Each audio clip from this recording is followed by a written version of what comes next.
Hello everyone, it's a day 72, running consistently 2.5 miles. आज एकदमै धेरै एक्सक्युजेस थियो, एकदमै धेरै आज एकदमै अकुपाइड मर्निङ, एकदम अकुपाइड माइन्ड होइन।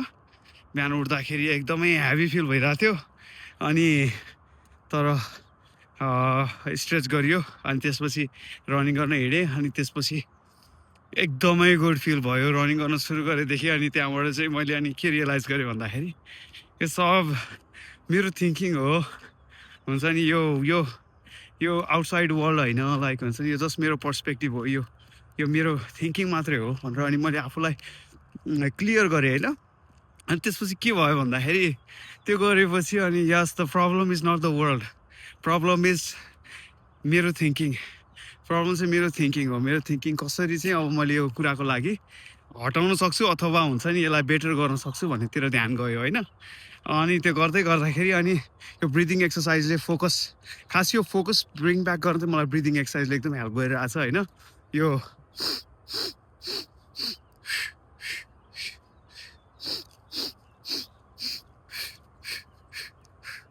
यो गर्दाखेरि इम्युन सिस्टम पनि बेटर हुन्छ अरे, अनि फोकस अब यो अक्सिजनेटेड भएर अनि अब ब्रेनमा फोकस पनि बढ्छ। केही न केही मैले फिल गरिरहेको छु, हरेक स्टेपमा मैले 4 चोटि इन गर्ने, अनि त्यहाँबाट चाहिँ स्टेपसँग मिलाएर 4 चोटि आउट गर्ने, अनि हरेकचोटि ट्याप गर्ने। यो ट्याप चाहिँ गर्नुको मतलब चाहिँ यो अकुपङ्क्चरसँग रिलेटेड रहेछ। यसले चाहिँ एक्टिभेट गर्छ अरे इनर्जी पोइन्ट्सहरूलाई होइन।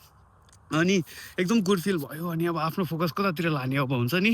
अनि एउटा अचम्म खालको कुराहरूतिर मेरो फोकस गयो, के भन्दाखेरि यो फियर होइन। जहाँ पनि यो फियर फ्याक्टर एकदम मान्छेमा एउटा फियर फ्याक्टर हुने रहेछ। अब त्यो थाहा छ मलाई मात्रै होइन, त्यो जसलाई पनि हुन्छ। हरेक एरियामा केही न केही फियर फ्याक्टर मान्छेको माइन्डमा डेभलप भएको हुन्छ। अनि त्यो फियर फ्याक्टरले गर्दाखेरि नै मान्छे चाहिँ त्यो दबिएर बस्ने रहेछ। फियर फ्याक्टरले जितेको भएर मान्छेको उसलाई थिङ्किङलाई चाहिँ फियर फ्याक्टरले जितेको भएर अनि मान्छे चाहिँ हारिरहेको हुँदो रहेछ त्यो फियरसँग। केही कुराको पनि फियरले चाहिँ माउन्ट एभरेस्ट चढ्न होइन, अब त्यो फियर छ नि त। अनि त्यो फियरले गर्दाखेरि मान्छेलाई रोकिरहेको हुन्छ। मान्छेले फियरले गर्दाखेरि इट्स नट पोसिबल भनिरहेको हुन्छ। फियरले गर्दाखेरि चाहिँ मान्छेले चाहिँ त्यो एकदमै इम्पोसिबल हो भनेर सोचिरहेको हुन्छ। तर त्यो फियर मात्रै हट्यो भने के हुन्छ भन्दाखेरि, त्यो फियर मात्रै कम गऱ्यो भने के हुन्छ भन्दाखेरि मान्छेले रियलाइज गर्छ कि त्यो यो रङ रहेछ। त्यो फियरले त्यो हुन्छ नि, यो अननेसेसरी टक रहेछ भन्ने कुरा थाहा हुन्छ कि। अनि हाम्रो करियरमा, हाम्रो लाइफमा हुन्छ नि, सबैतिर हाम्रो एउटा यस्तै खालको केही न केही फियर डेभलप भइरहेको हुन्छ होइन। लाइक जस्तै अब कतिलाई कस्तो कुराको फियर होला, म एकदम पर्फेक्ट देखिन्न, म यस्तो राम्रो देखिन्न, अथवा म यस्तो राम्रो छैन मेरो जबमा, अथवा म यस्तो राम्रो छैन मेरो खेलमा, यताउता कस्तो खालको फियरहरू होला कि होइन। अनि त्यो फियर हुन्छ, इट्स ओके। तर त्यो फियरलाई हामीले जित्न दियौँ भने अब त्यही कुराले चाहिँ माइन्डमा घर बनाएर बस्छ, झन् ठुलो घर बनाउँदै जान्छ कि होइन।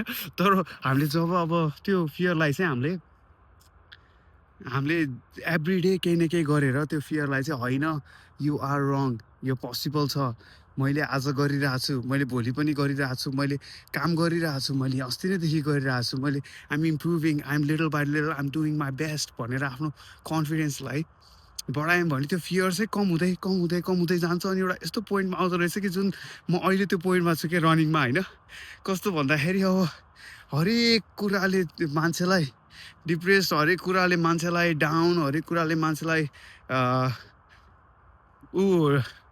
डिमोटिभेटेड बनाए पनि एउटा यस्तो हुँदो रहेछ, अटोमेटिकल्ली मान्छे चाहिँ होइन, म मेरो डिफल्ट भनेको आज चाहिँ म फेरि गएर आफूलाई फेरि रिस्टार्ट गर्ने बेला हो यो भन्ने हुँदो रहेछ। यो मेरो रिस्टार्ट हो, यो रनिङ जर्नी भनेको मेरो रिस्टार्ट हो। लाइक दिनको लागि रिस्टार्ट हो, मेरो लाइफको लागि नै रिस्टार्ट हो। यो रिस्टार्ट गऱ्यो भने म फेरि एउटा न्यू बिगिनिङ गर्न सक्छु, फेरि नयाँ सुरुवात गर्न सक्छु मेरो दिनको। किन भन्दाखेरि फेरि अब म अरूहरूको रिक्वायरमेन्टहरू फुल गर्नतिर लाग्यो भने, अरूको एक्सपेक्टेसनहरू मिट गर्नतिर लाग्यो भने, अनि म आफूले आफ्नो गर्नुपर्ने कुराको ध्यान, आफूले गर्नुपर्ने कुराको फोकस सबै जान्छ। तर जब मैले आफ्नो फोकसलाई रिगेन गरेर होइन, मैले आज दिनमा मेरो लाइफमा यो गर्न छ, म this is what I am, हुन्छ नि, म चाहिँ यो हो भनेर आफूलाई रिमाइन्ड गरेर अनि फेरि फोकस ब्याक गरेर फेरि गर्न जाने कामहरू त्यही हो, गर्न जाने हो। तर यसमा चाहिँ अब अझै बढी अवेरनेस भयो। म आफू, मेरो आफ्नो भ्याल्युजहरू के हो, म आफू के हो भन्ने कुरामा चाहिँ मान्छे कन्फिडेन्ट भएर अगाडि बढ्यो। अनि त्यही भएर यो फियर भन्ने कुराले चाहिँ मान्छेलाई एकदम दबाएरै राख्छ है। कहिले पनि हट्दैन। तर यसलाई सानो गर्न सकिन्छ। यसलाई यसलाई हामीले बिस्तारै बिस्तारै यसलाई फियरलाई पावरलेस गराउन सकिन्छ। आफू पावरफुल भएर आफ्नो कन्फिडेन्स बढाएर, आफ्नो कन्सिस्टेन्सी बढाएर, आफ्नो डिसिप्लिन बढाएर, आफ्नो आफ्नो ह्याप्पिनेस, जोयफुलनेस बढाएर, yes I am better than this fear. I am better. I know this is not impossible. यो इम्पोसिबल छैन। केही पनि कुरा इम्पोसिबल छैन। भएको भए कसैले किन गर्न सक्थ्यो? होइन? सक्दैन नि। तर त्यो हाम्रो फियर फ्याक्टरले बोलेको हो, यो हामीले होइन।